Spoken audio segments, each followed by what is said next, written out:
don't know. I don't know what we're going to do. You know, I teach community college here in the Southern California area. And of course, you know, I want to give my students skills to help them get a job, but we also talk about more macro meta-analysis of things like self-esteem, self-worth, and this subject comes up when we talk about universal basic income, which is this idea that if our society was to have mass unemployment, people who are well educated might not be able to get a job, so you know, a $5 trillion budget would be allocated to give people maybe $1,500 a month. And even if it worked economically, one of the things we talk about in my class is that, you know, what are you going to do, man? You're getting money and you don't have a job.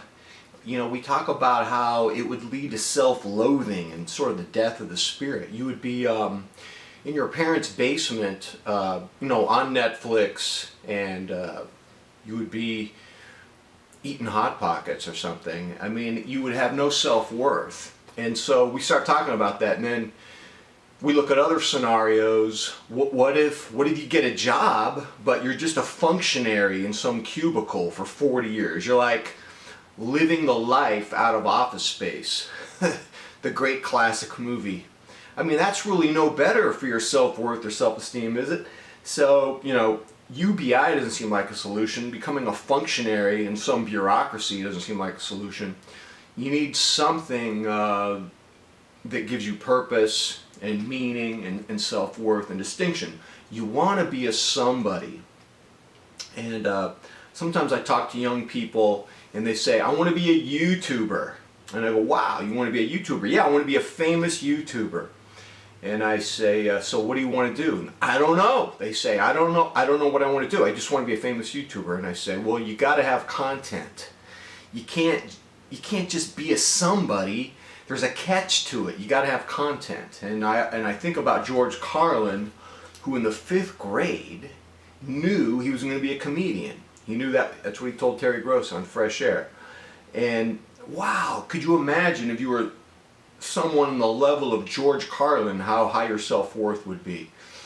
I have my doubts. I don't even think if you become famous, that will erase your inferiority complex. I don't think any wealth or fame will erase your inferiority complex. In my experience, most of us are afflicted with some kind of inferiority complex.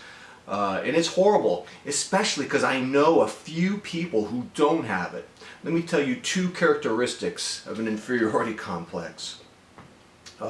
Number 1, you constantly need validation from other people. And it makes you a pain in the butt because, like, people are tired of you after a while.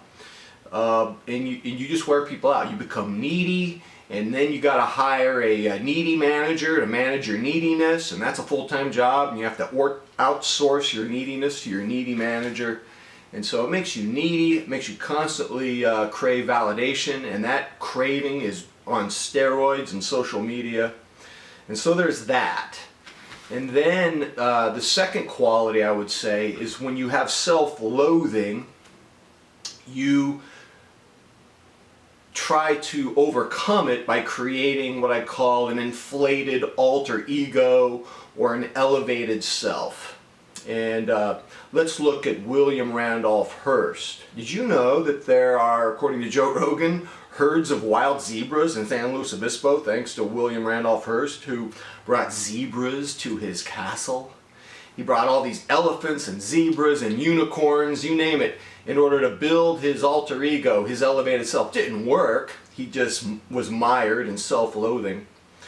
And so what happens is when we want to have an elevated self, we are attracted to shiny things. We want shiny things.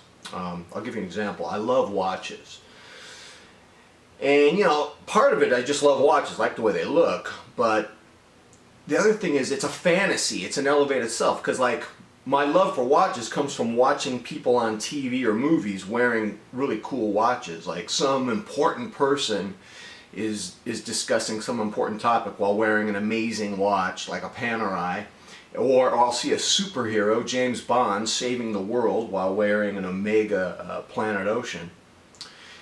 But the thing is, I don't even go out. No one's even really see me wearing a watch, so I'm kind of like a vegetarian butcher. You know, the watch thing in some way is this sort of fantasy, man. It doesn't really connect to reality in a lot of ways. And you know, I could wear a $5,000 watch, and I don't know if it would change the game plan. The other thing is, I love laptops.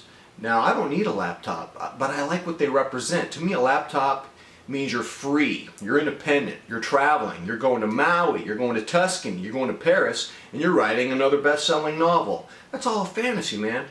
Personally, I'm a recluse. I don't leave the house. I don't need a laptop, but I love the idea of having a laptop because of what it represents. It's a shiny object, and it represents having a sort of elevated self.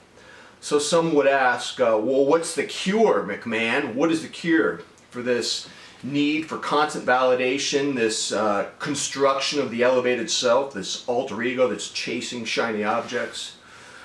And you know, that's a tough one because you could just have some stock answer like, well, according to Man's Search for Meaning, you need a life of meaning and purpose. And you know, I have a lot of meaning and purpose. I love my job. I mentor students.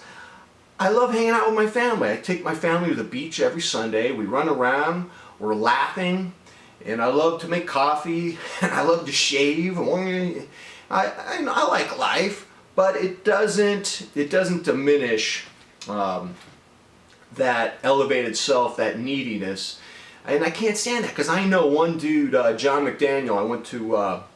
When I went to college, I worked with him at a wine store in Berkeley. The dude needed no social validation, and he had no desire for shiny objects. He was a very practical person.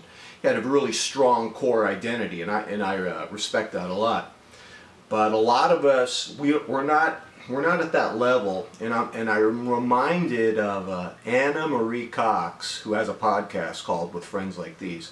She talked a very personal story, how she overcame addiction, alcohol, drugs, but there was one addiction she could not conquer: self-loathing. And she compared self-hatred to a bottle of vodka. And she talked about it with her therapist. My default setting is just to reach for that bottle of vodka, self-hatred, and just start guzzling. She can't conquer it.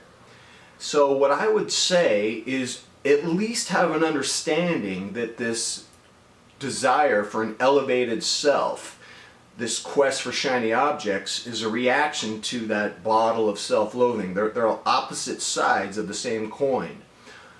Will an understanding of that help conquer your need, your addiction to chase after shiny objects? Maybe, maybe not, I don't know, but I'll tell you one thing, I would rather have an understanding of the psychology behind it than not have an understanding. What do you think, man? Do you want to understand? Do you think I'm on to something? Do you think it would help to have that understanding? Or do you think it's just you could intellectually understand it, but your emotional life would not change at all? Let me know what you think, ladies and gentlemen. All right, I got to go. Until next time, I'm out.